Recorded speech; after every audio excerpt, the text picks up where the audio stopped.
All right, what's up, my dudettes and dudes? Another pile from my mystery media mail. I have so much, but I don't want to go through it all at once like I'm a 5-year-old kid on Christmas morning, because then all the fun is gone. So again, for the third time, I am going to let you enjoy with me unraveling these mysterious boxes of amazing music. Let's do it.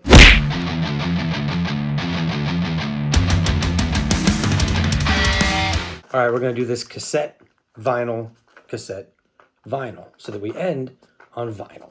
Got it? So, here we go. First one, digging in right now.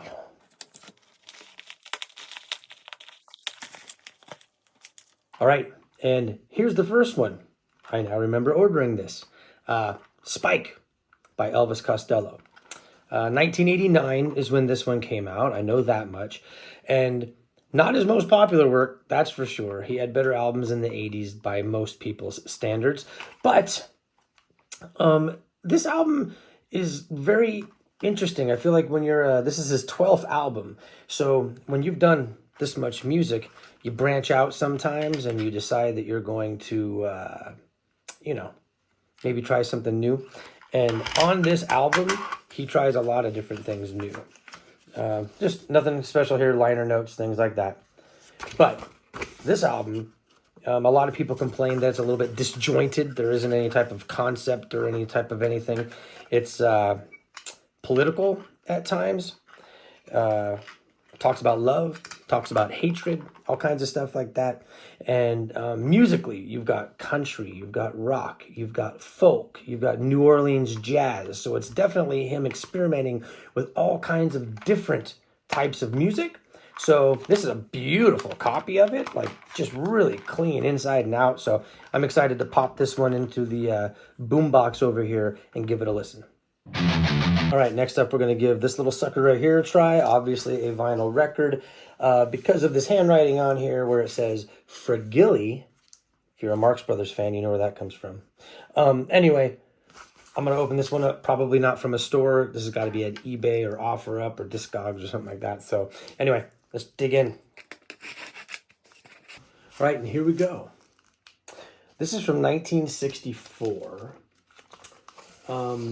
Let's go ahead and take a look at this here.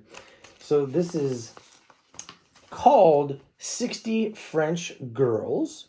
I'm big into French, like 60s pop. I really like that stuff, all the Les Chic type stuff.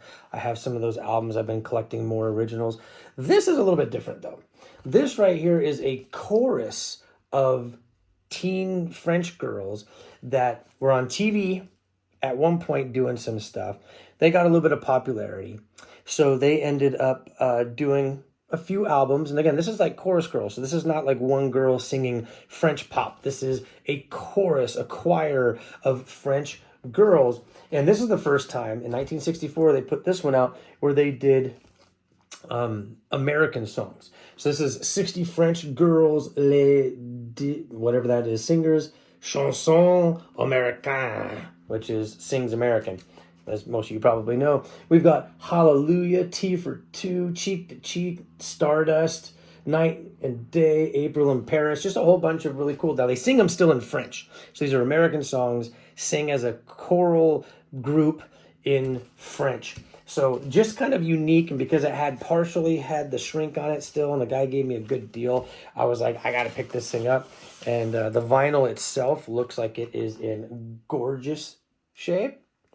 So I'm actually excited to play this. This isn't something that you go, hey friends, come on over. You know why? Because we're going to listen to some chorus girls in France in the 1960s sing songs that are Americana. No, you don't do that. But on occasion you pop it in and you go, hey, this is a really cool piece of history. And I just love the French accent. I took French in college. So and I can sometimes pick up some of the storyline and some of the words, and them singing songs I already know lyrics to helps a lot. All right, let's see what is going to go well with some 89 Elvis Costello and 60s French chorus girls, right? I mean, we might as well check that out. So this is in an Amazon box, but it is not from Amazon. So this one came to me from Ohio. And if you've watched me before, you know I'm in Cali. So let's go ahead and take a gander at what this one is. Okay, so this is not a cassette tape. It's a VHS tape. And this is a sealed VHS tape of Laurel and Hardy's Way Out West. Ladies and gentlemen, I'm a huge fan of Laurel and Hardy. Got them on my arm. I actually just got back, like literally just walked in the door an hour ago from going to the movie theater tonight. And I watched the 1932 version on the big screen of Scarface with Boris Karloff and others. It was fantastic. I love going to the theater when they play old movies. I have one nearby that does Halloween. We got October coming up, so we have Alfred Hitchcock. I just got tickets for It's a Wonderful Life in December. Awesome. But anyway, I'm a lover of old movies, especially the old comedy. I love Marx Brothers, Laurel and Hardy, Abbott and Costello, Buster Keaton, you name it. If you've never seen Way Out West, it is classic. I believe Billy Crystal did like a cool little thing at one of the Academy Awards once, and it was a scene from this dancing scene that many people would probably admit, like, oh, if they saw it, oh yeah, I've seen that before. They may not have seen the movie. And he danced as the third part of their duo. He jumped in and made it a trio. But sealed copy, Way Out West by Laurel and Hardy, iconic. I am so freaking excited to see this. I don't even know, does it come with anything else? I think it's colorized, which is not my favorite way to watch them, but it's still cool to happen. Original release date for this one is 1937, and I guess this version right here came out in 1987. So 50 years later. Anyway, cool pickup. Okay, so that last one tricked me. Thought maybe it was a cassette, VHS. I can guarantee you this is going to be a vinyl record. And this is a brand new vinyl record. Oh, men's needs, women's needs. I know what this is. This is a band that I love called The Cribs, C-R-I-B-S. And I have been wanting to get one of their albums for a while. This album is the one that introduced me to them. So I'm going to show you guys what this looks like, tell you a little bit about them, and then we'll be done. All right, here it is. The Cribs. Men's needs, women's needs, whatever. This is their third studio album. It was released in 2007. They're very British, obviously, like with their accents, so you can totally hear that in it.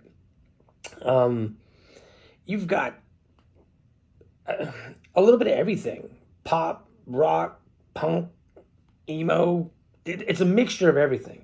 Johnny Marr, at the time when he met them, so this album comes out in 2007, and I think the next year, 2008, they have a meeting where they pop into Johnny Marr, who at the time's with Modest Mouse. Of course, he's from the Smiths, and he digs these guys, so he joined the band for at least an album or two after this one.